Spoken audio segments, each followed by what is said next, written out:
So I was listening to Sarah talking about how long Morningstar Farms has been a plant-based meat pioneer. And it was occurring to me that I've been eating Morningstar Farms products for more than 30 years. I've been eating Tofurkey products since the company started.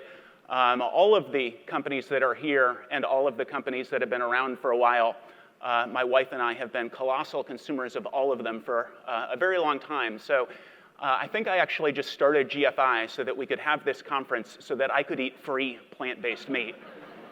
And it's worked out really well for me, but absolutely thrilled. So Morningstar Farms was there, obviously, before anybody else, and we were just so thrilled to have them as gold level sponsor last year, and we are beyond thrilled to have them as presenting level sponsor this year. Before I get started, did people hear, this is kind of odd, did people hear that Bill Gates bought the Seattle Times this morning? Yeah, he buys it every morning.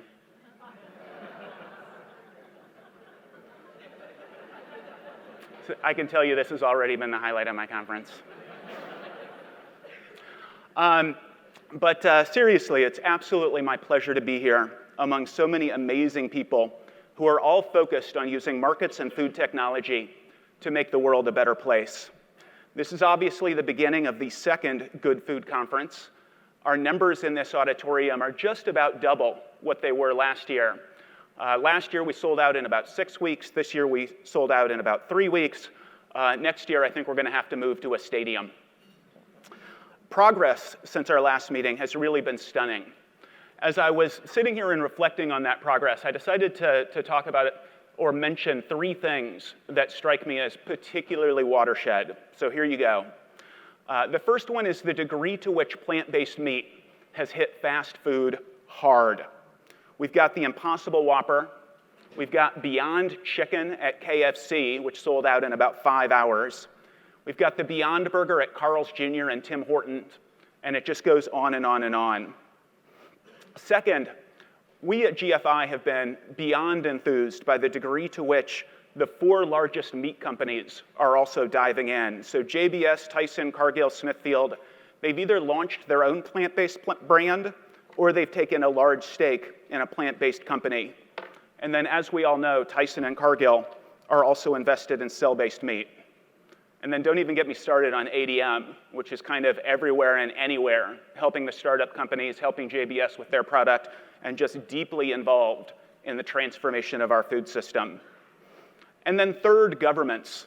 As just one example, the government of India allocated more than 43 million rupees, that's about $650,000, for a cell-based meat research center after lobbying by the Good Food Institute, Humane Society International, and our secret weapon, Dr. Uma Valeti, the co-founder of Memphis Meats. There are also exciting developments in Singapore, and Israel, and Canada, and the United States. And we know that there are a lot of people here representing governments, and we hope that you will get your government involved in investing in plant-based and cell-based meat open source research. I'm leaving out an awful lot of awesome news. It seems like every other week, and in fact, I think there are 4 announcements today. Seems like every other week there's something that would have been the biggest news of the year if it had happened in 2018. And I'm guessing that every single person in this room heard my 3 observations, my 3 picks, and you spent the last 90 seconds thinking, why did he leave that other thing out? So that's just how amazing this year has been. I want to make 3 points about my list. And the first one is that it's not in order. I see all 3 of these developments as colossal. I've seen some media coverage that says that Smithfield, JBS, and Tyson launching plant-based meat products is creating competition for Impossible, for Beyond, for Morningstar, for the other plant-based meat companies. No way.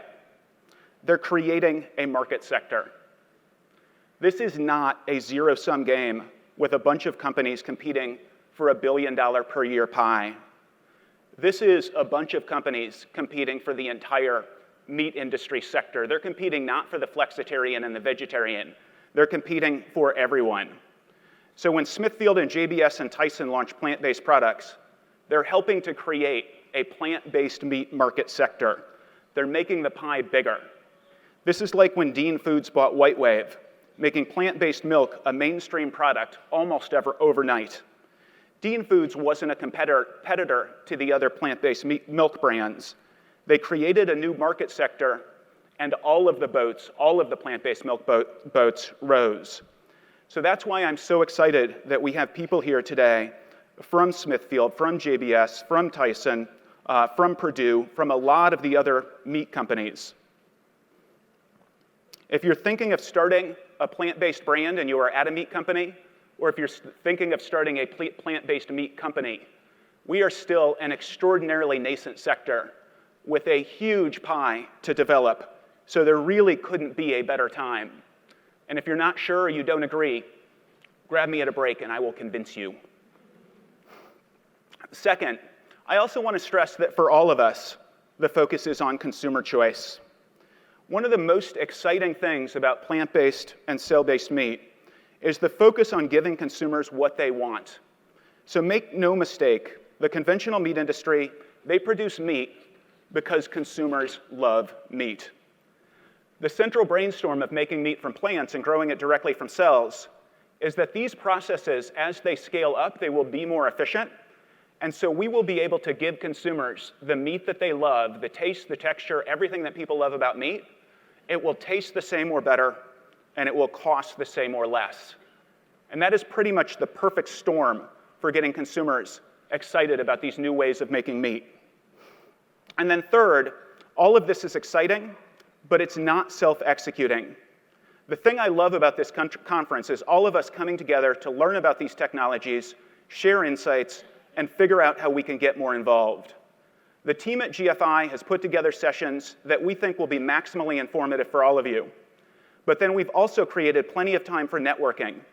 And because we want to reach as many people as possible, as Allison noted, we're also live streaming the entire conference for free, and we'll be posting all of the videos after the conference so that people can go back and catch sessions that you missed. If you're here, you understand the concerns about industrial animal agriculture, so I'm not going to belabor them other than to make two quick points. The first one is that plant-based and cell-based meat are better for our environment. That's why Beyond and Impossible shared the Champions of the Earth Award from the United Nations Environment Program last year. And of course, the plant-based brands are all just getting started. As they scale up, their products are going to become even more environmentally friendly. A similar story can be told about global health.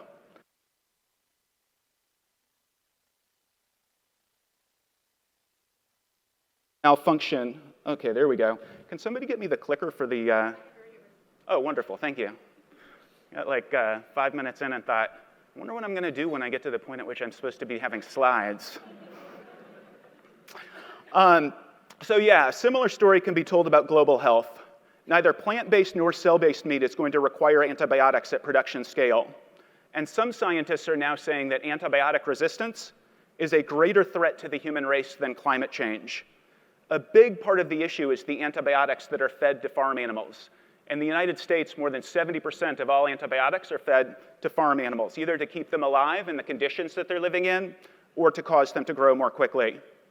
And even if we make improvements in the United States, it's extremely unlikely that China and developing economies are going to effectively ban these antibiotics. And of course, antibiotic-resistant superbugs, they don't know international borders. So Dr. Margaret Chan, the former Director General of the World Health Organization, she warned that, quote, a post-antibiotic era means, in effect, an end to modern medicine as we know it. A post-antibiotic era means, in effect, an end to modern medicine as we know it. Things as common as strep throat or a child's scratched knee could once again kill, unquote. Without significant change, superbugs could kill 10 million people every year by 2050. So the question is, what do we do? Consumers want meat. Per capita meat consumption, even in the US, is as high as it's ever been. In Europe, it's fairly level. We've been educating consumers about the 2 points that I just made for a really long time. Quite simply, we're not going to educate or shame our way out of the problem. The United Nations says on our current trajectory, we're going to need to be producing about 70% more meat by the year 2050. And that's where all of you in this room come in. We can give consumers what they want, meat, but we can make it from plants, and we can grow it directly from cells. Rather than trying to change human nature, we can change meat. So let's take a look at where we stand. All right. In just the last few years, cell-based meat has gone from an idea to an industry. When GFI was getting started, the only company that had raised even a dime was Memphis Meats. They had just been accepted into the IndieBio Accelerator. So we owe Memphis and IndieBio a debt of gratitude. These two companies were the cell-based meat pioneers, and now there are, as you can see on this slide, literally dozens of companies around the world. And the global plant-based meat market, we can hardly keep up. Plant-based meat is not just a fad on the coast, as you can see in this slide. Check out this growth in retail sales. I will say, as somebody from Oklahoma, kind of have a little bit of pride that we're there at 24% growth. Take that, all of you from New York. The restaurant side is even more exciting. In just the last few years, the number of restaurant chains offering plant-based meat has grown by leaps and bounds. The chains have added these better options and have seen phenomenal success. The Burger King locations in St. Louis saw double-digit growth when they launched the Whopper in Missouri. A couple weeks ago, there was a KFC in Atlanta that had a Beyond Meat chicken. They sold out in 5 hours. And it isn't just consumers who are looking for a better burger or nugget. Investors are recognizing that this is the place to be. And so too the entire food industry, including the world's top meat companies, who are actively transitioning to being protein supply and meat from plants, as well as soon, meat grown directly from cells. I would encourage people to bookmark gfi.org/industry and check out our reports on the cell-based meat and plant-based meat, eggs, and dairy industries. And let me just say that we're constantly getting emails about market reports that people are trying to sell to us. And we get the sort of synopsis, and even the synopses of these market reports tend to have multiple errors in them. And that's because they're market research firms. They're not embedded in these industries like GFI is.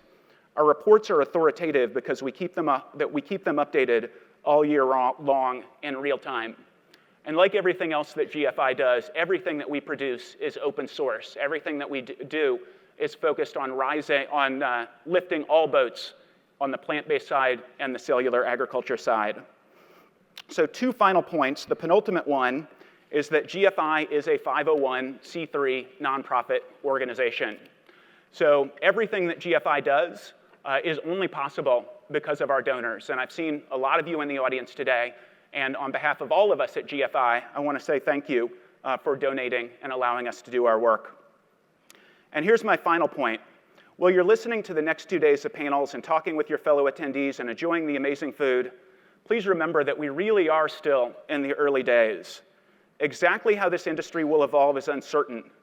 It's truly a time when one person can make a huge difference. So on behalf of the Good Food Institute, Annie Cole, our communications director, Natalia Vino, the person who organized this conference with Annie, our projects manager, on behalf of Morningstar Farms and all of our sponsors, on behalf of GFI's donors, welcome to Good Food Conference number 2. I hope that you find the next couple of days both edifying and inspiring. Let's get started. Thank you very much.